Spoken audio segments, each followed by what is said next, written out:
जय श्री कृष्णा दोस्तों, बीएसरा फैमिली में आपका स्वागत है। दोस्तों, भगवान शंकर की पूजा करने से हर मनोकामना शीघ्र पूरी होती है।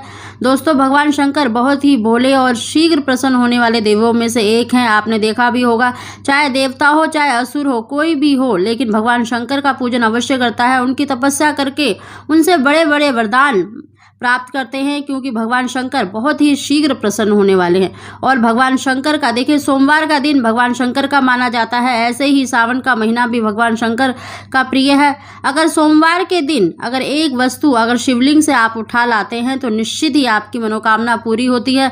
दोस्तों, ये जो उपाय मैं आपको बता रही हूँ संतान प्राप्ति के लिए है। जिन भी बहनों के देखिए अभी तक कोई संतान नहीं है तो वो इस उपाय को अवश्य ही करके देखें। और देखिए, सोमवार का दिन और सावन का महीना भगवान शंकर का प्रिय माना जाता है। अगर इन दिनों में आप इस उपाय को करेंगे तो निश्चित ही आपकी मनोकामना शीघ्र पूरी होगी। दोस्तों, उसकी जानकारी देने से पहले अगर अभी तक आपने मेरा चैनल सब्सक्राइब नहीं किया तो सब्सक्राइब अवश्य ही कर ले, बगल में बेल आइकन को दबा दें, जिससे मेरी आने वाली सभी वीडियो का नोटिफिकेशन सबसे पहले आप तक पहुंच सके। दोस्तों, भगवान शंकर को प्रसन्न करना बहुत ही सरल है। अगर सच्चे मन से, अगर आपके मन में छल कपट, किसी के लिए द्वेष नहीं है, अगर आप पवित्र मन से भगवान शंकर की पूजा करते हैं तो निश्चित ही आपकी मनोकामना शीघ्र पूरी होती है। दोस्तों, सोमवार के दिन आपको एक सरल सा उपाय करना है। आप सावन के महीने में भी सोमवार के सोमवार इस उपाय को कर सकते हैं तो और भी अच्छा है, नहीं तो आप सोमवार किसी भी सोमवार में इस उपाय को कर सकते हैं। दोस्तों, आपको घर से ही एक आटे का दीपक, चौमुखा दीपक बनाकर लेके जाना है और साथ ही आपको देखिए एक लोटे में शुद्ध जल लेना है। और गंगा जल हो तो बहुत ही श्रेष्ठ है, आप थोड़ा सा गंगा जल डालें। और आपको इस उपाय को करने के लिए देखिए, आप कोई से भी फूल ले सकते हैं, चाहे पीले हो, सफ़ेद हो, लाल हो, कोई से भी फूल अगर आपको मिल जाए तो बहुत ही अच्छा है। उस लोटे में डाल लें और साथ ही आपको देखिए 11 बेलपत्र लेने हैं, क्योंकि भगवान शंकर की सबसे प्रिय बेलपत्र माना जाता है, भगवान शंकर का ही स्वरूप माना जाता है। तो आपके पास अगर ना हो 11 तो भी आप देखिए भगवान शंकर को अर्पित करके, क्योंकि जो बेलपत्र होता है कभी भी अशुद्ध, बासी या अपवित्र नहीं माना जाता। उसको चढ़ाने के बाद भी उसको धोकर, यानी शुद्ध जल से उसको धोकर फिर से उसे चढ़ाया जा सकता है। तो आपके पास जितने भी बेलपत्र हो उतने ले लें और उसको 11 की संख्या में शिवलिंग पर आपको अर्पित करना है। दोस्तों, इन सभी वस्तु को लेकर आप किसी भी शिवालय में जाएं, यानी शिव जी के मंदिर में जाएं और सबसे पहले गणेश जी पर थोड़ा सा जल अर्पित करें। दोस्तों, आप चाहें तो लोटे में देखिए स्टील का लोटा लेना है या फिर तांबे का भी ले सकते हैं।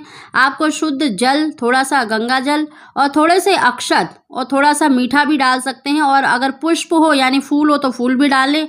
और जो 11 या जितने भी आपके पास बेल पत्र हैं वो सभी देखिए उनकी डंठल तोड़ के, और बेल पत्र जो लेने हैं आपको बिल्कुल साफ सुथरे हरे रंग के, जो 3 की संख्या में होते हैं, उनका जो पीछे का डंठल होता है वो भी आपको तोड़ लेना है।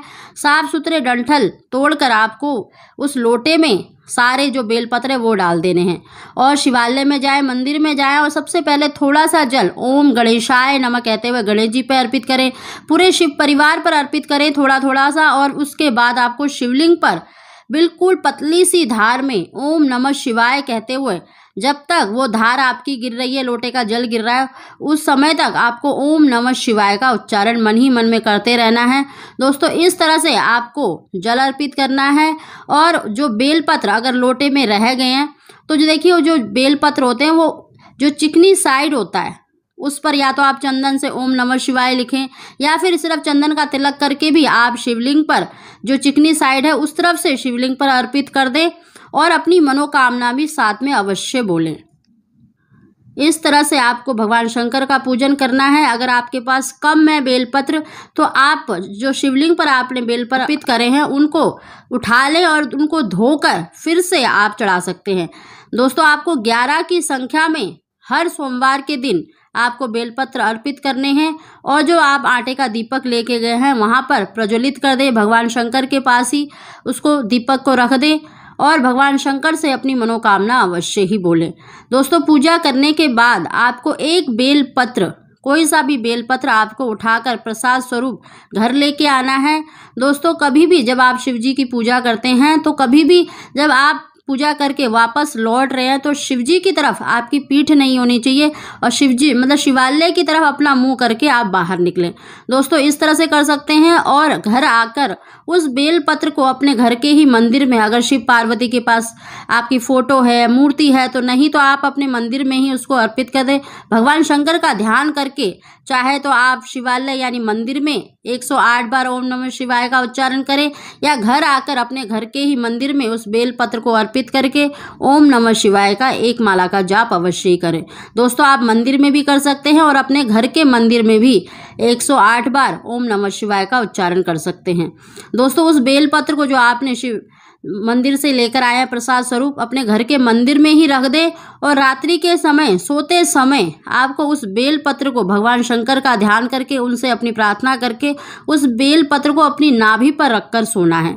दोस्तों इस तरह से आपको रात में सोते समय अपनी नाभि पर रख के सोना है। भगवान शंकर का ध्यान करें, उनसे संतान प्राप्ति के लिए, पुत्र प्राप्ति के लिए जो भी आपकी मनोकामना है वो बोलकर उसको रखें और दूसरे दिन उस बेल पत्र को आपको अपने घर के ही किसी पौधे में या मिट्टी में उसको दबा देना है। दोस्तों ये छोटा सा उपाय है, इसको जरूर करके देखिएगा। आप सोमवार के दिन कर सकते हैं, सावन के महीने के सोमवार में भी कर सकते हैं। बहुत ही श्रेष्ठ और बहुत ही शीघ्र इस उपाय को करने से आपको लाभ मिलेगा, आपको संतान की प्राप्ति अवश्य ही होगी। दोस्तों इस उपाय को आप अवश्य ही करके देखिए। आप किसी भी सोमवार के दिन करें, निश्चित ही आपको संतान की प्राप्ति अवश्य ही होगी, क्योंकि जो बेल पत्र है भगवान शंकर की प्रिय मानी जाती है। अगर भगवान शंकर से आप सच्चे मन से प्रार्थना करके ये उपाय करेंगे तो निश्चित ही आपकी मनोकामना पूरी होगी। दोस्तों अगर आपको हमारी जानकारी वीडियो पसंद आई तो उसको लाइक अवश्य ही करें। आप सभी को